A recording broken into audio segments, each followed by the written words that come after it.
Halo JPKers, kali ini saya berada di Senggigi Beach, Lombok, tepatnya di Holiday Resort Hotel.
Nah, oke, lanjut lagi kita ke part 2 obrolan santai mesum malam ini. Nah, Bang Ale, tadi kan kita bahas dari sebab nih. Sekarang akibatnya nih, Bang Ale. Akibat mesum di gunung. Lu pernah gak, Bang, denger atau temen lu ngalamin kejadian itu mesum di gunung?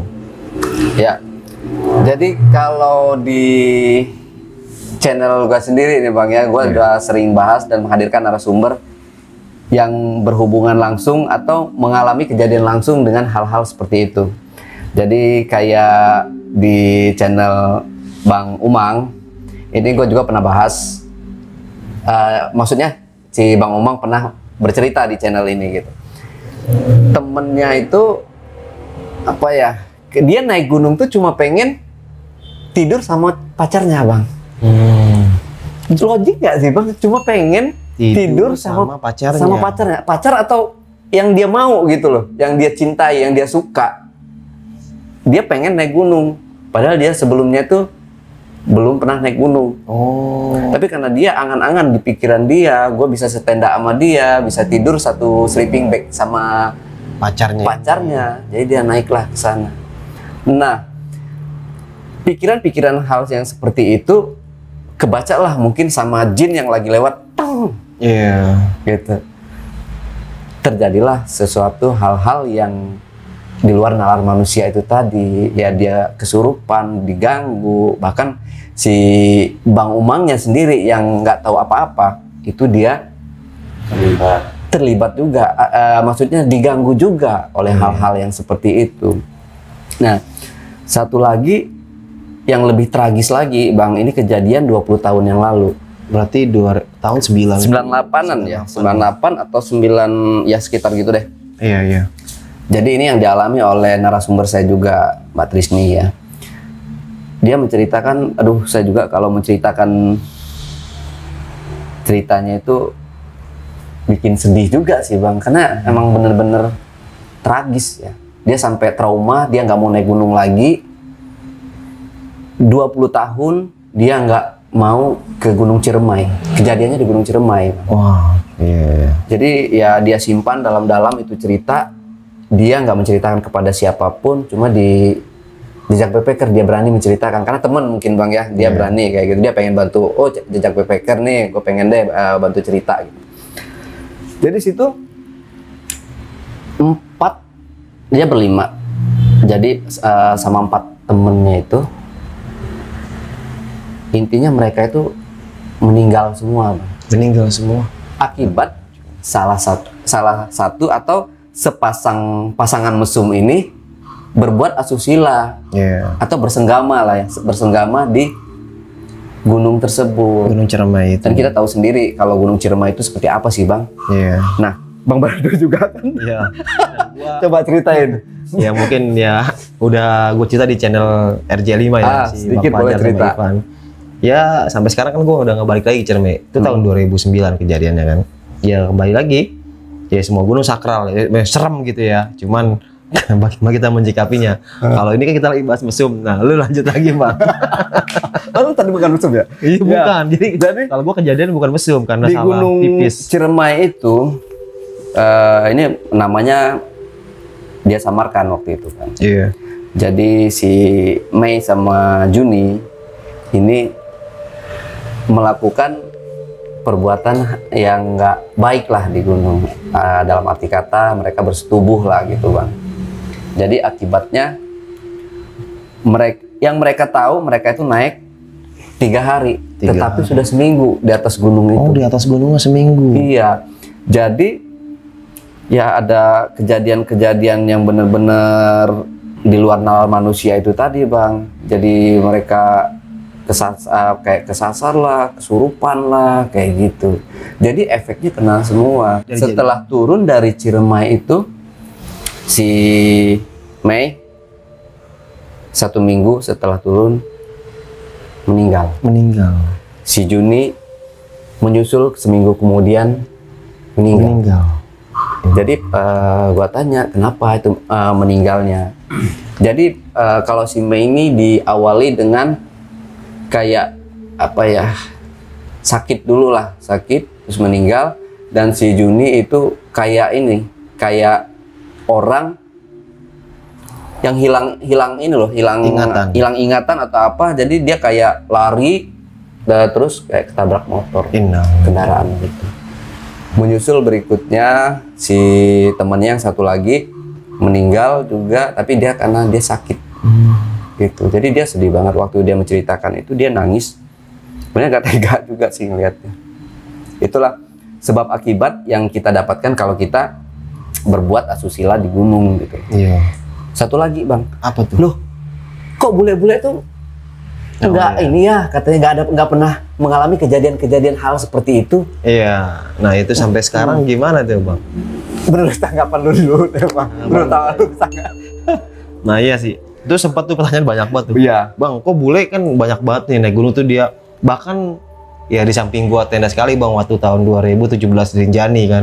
Udah tahu Rinjani kan dulu sebelum gempa itu kan Rinjani selasa jadi luar negeri ya karena isinya bule semua bang. Iya. Dan dia enak ya kan di samping tenda gua bang. Perut ya. Kedengeran dong. Pop yes now ya kan. Dan gue serba salah bang, gue bingung kan. Ya akhirnya sempat gue tegur juga kan ke guide sama porternya ya kan. Kayak itu tamunya lagi enak-enakan kan kok nggak dilarang gitu kan. Sedangkan ya ini alam kita loh, ini negara kita men. Kalau maksudnya di negara dia mungkin Texas bang ya. Ini kan negara kita men dan lu pasti denger dong dan lu pasti tahu dong dia ngelakuin hal itu kan. Cuman malah dibelain bang sama timnya mungkin karena mungkin udah dibayar atau udah sewa jasanya dia. Gue dibilang gini, udah biarin bang lah masing-masing kata dia gitu kan. Bang kalau diemin aja ya jadi lu sama aja dong mengizinkan kalau gunung itu tempat mesum gitu kan. Contohnya bule aja dilarang gitu. Berani gak lu larang orang lokal? Setahu gua lu para galak-galak kalau orang lokal yang ngelakuin gini kan. Nah, sekarang gua tanya ke Bang Ale nih. Karena ini sekarang harinya Bang Ale, gua tanya nih. Kenapa Bang? Orang bule itu mesum di gunung dan kenapa orang-orang lokal jarang berani untuk menegur? Menegur dulu apa dampak akibatnya nih? Ya pendapatnya lu dulu dong. Akibat ntar nih. Oh iya. Kalau menurut pandangan mata batin saya, swing. Jadi apa ya bang ya kalau bule itu memang mereka emang dari sananya tuh nggak mempercayai hal-hal seperti itu bang. Mistis itu. Hal-hal yang mistis yang ada di Indonesia. Tapi nggak 1-2 kali bule juga pernah mengalami kejadian-kejadian mistis di gunung gitu. Karena mungkin mereka ya tenaganya kuat atau mereka ya itu tadi bang, karena mereka wah bodo amat nih dengan ini. Jadi selagi kita nggak percaya hal-hal seperti itu, kita nggak bakal di ini sih bang. Nggak bakal ada gangguan kali ya. Susah juga sih bang gua jawabnya kalau masalah bule. Jadi gini bang, kalau untuk bule ya mungkin kalau masalah mistis dia nggak terlalu inian ya karena setannya dia sama setan Indonesia beda. Ya kita kan kuntilanak, pocong dan lain, dia kan vampir ya kan. Terus apalagi lah itu T-Rex apa gitu dengan Dracula. Nah mungkin ini bang nih ada kejadian di waktu di Gunung Semeru 2017 atau 18 gue lupa, ada bule hilang dan sampai sekarang nggak ketemu. Masih ingat nggak lo cerita itu? Linux apa namanya apa Lunix apa lupa lah. matanya biru. Matanya biru kan. Udah Dan pasti sampai dong, sekarang nggak bule, ketemu. Nah, sampai sekarang nggak ketemu kan. Dan dia katanya sih sempat melakukan hal nganu di gunung katanya. Karena gua nggak tahu, gua nggak ada TKP, cuman katanya aja kan.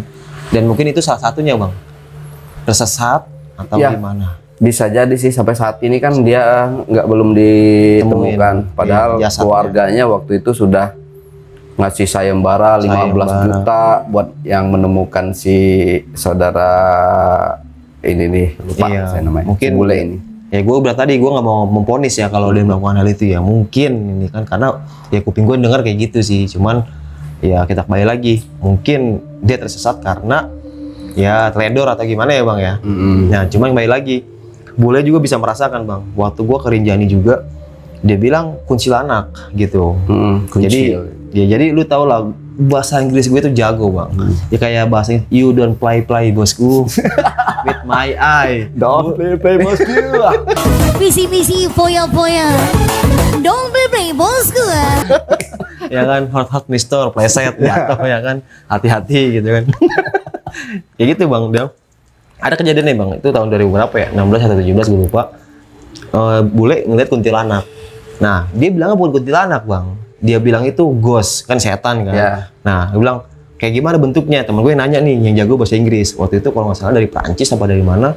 Dia bilang cewek pakai rambutnya panjang, terus kayak pakai baju kayak daster katanya gitu kan. Terus dia bilang kuntilanak, kuntilanak, dia nggak tahu bang kuntilanak tuh apa. Ya udah dia bilang masa bodoh lah, bahasa kita masa bodoh gitu. Kalau ada suruh munculin lagi kata si bulunya itu. Lah teman gua ya karena waktu itu kan kita belum bikin konten horor ya bang ya. Jadi ya udahlah kayak gitu. Dan si bule itu ternyata melihat banyak hal-hal bang di situ. Jadi bukan kayak kuntilanak doang, kayak dibilang kayak bapak-bapak lagi berdiri yang mukanya hancur katanya gitu kan. Dan gua nggak ngerti di situ bang, karena gua nggak bisa bahasa Inggris, nggak jago, cuma ngerti aja. Dan setelah dia cerita banyak tuh, ternyata banyak tuh dia ngeliat ini. Ternyata bisa ngeliat juga karena cuma dia masa bodoh bang. Jadi masa bodohnya dia itu bikin dia tuh ya udah biasa aja. Mungkin kalau kita mau ngeliat kayak kunti udah kabur bang gitu kan. Gitu kan kalau dia masa bodoh. Gitu. Cuman dia agak takut sih karena ghost gitu kan. You don't play bosku gitu kan. Visi foya, misi foya, visi foya. Visi foya don't play bosku. Oh ya kayak gitu bang. Jadi apa ya, sempet ya kadang bingung juga sih, boleh kok musim di gunung itu nggak bisa ya, nggak apa ya, ya kayak gitulah bang. Ya intinya dari cerita kita gini gimana bang, buat pendaki-pendaki pemula nih yang baru mulai pendakian. Ya, jadi naik gunung itu bukan buat coba-coba. Nah kalau memang pengen sekali naik gunung dan mencoba naik gunung, itu tadi jangan coba-coba langsung terjun langsung gitu bang.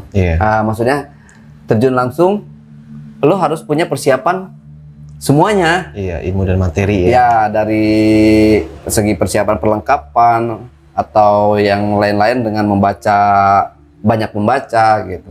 Dan jangan sekali-sekali melakukan hal-hal asusila di atas gunung. Karena itu bukan tempat mesum. Gunung itu apa ya, tempat sakral yang hanya kita nikmati keindahannya. Betul. Gitu. Mungkin ada tambahan lagi bang dari Bang Badru? Ya kalau gue ya sering gue bilang sih, gunung memang tempat bermain yang indah, tapi jangan main-main di atas gunung.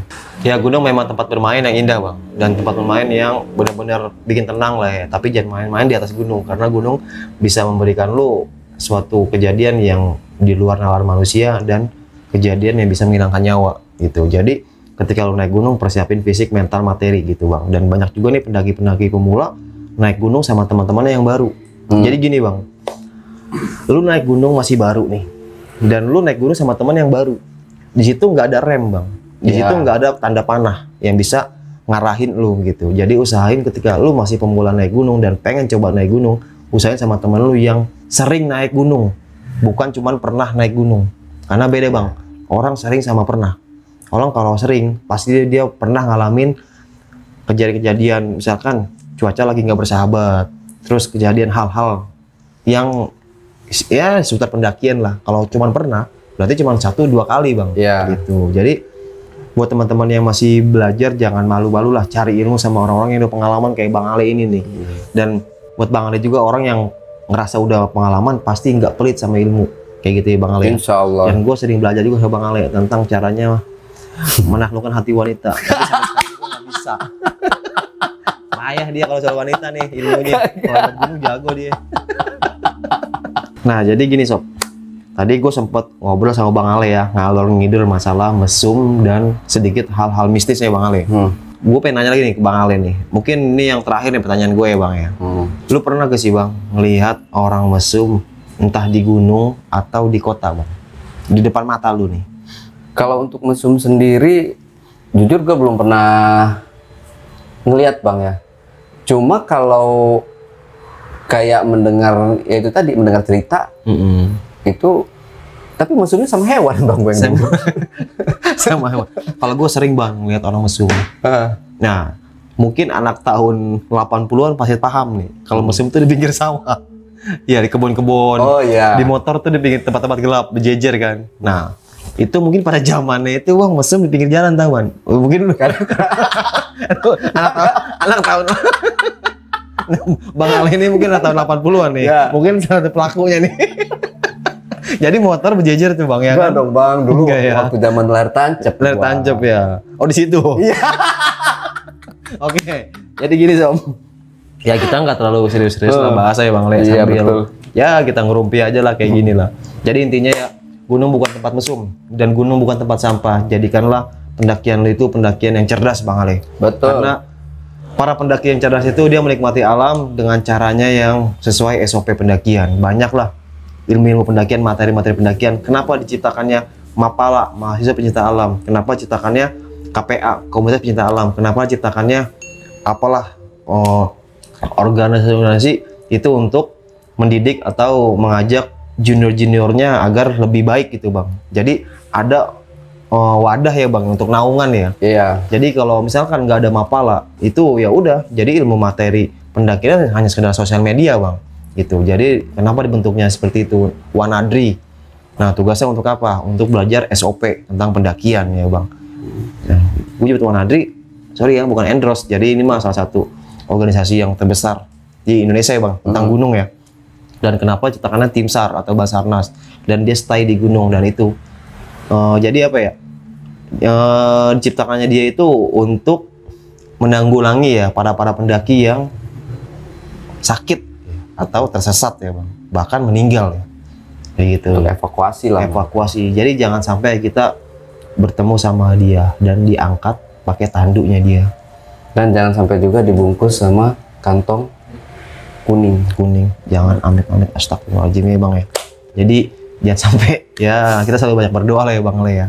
Nah jadi pembahasan tadi itu hanya sekedar ngobrol santuy ya Bang ya. Dan gue sekarang lagi ada di basecamp Jejak Backpacker. Daerah mana sih basecamp lu Bang? Daerah Bekasi. Bekasi ya, Pekayon Di ya? Pekayon. Ya. Oke. Jangan lupa mampir ke sini kalau lagi ada perjalanan ke Bekasi atau yang di luar kota lagi ke Jabodetabek. Iya.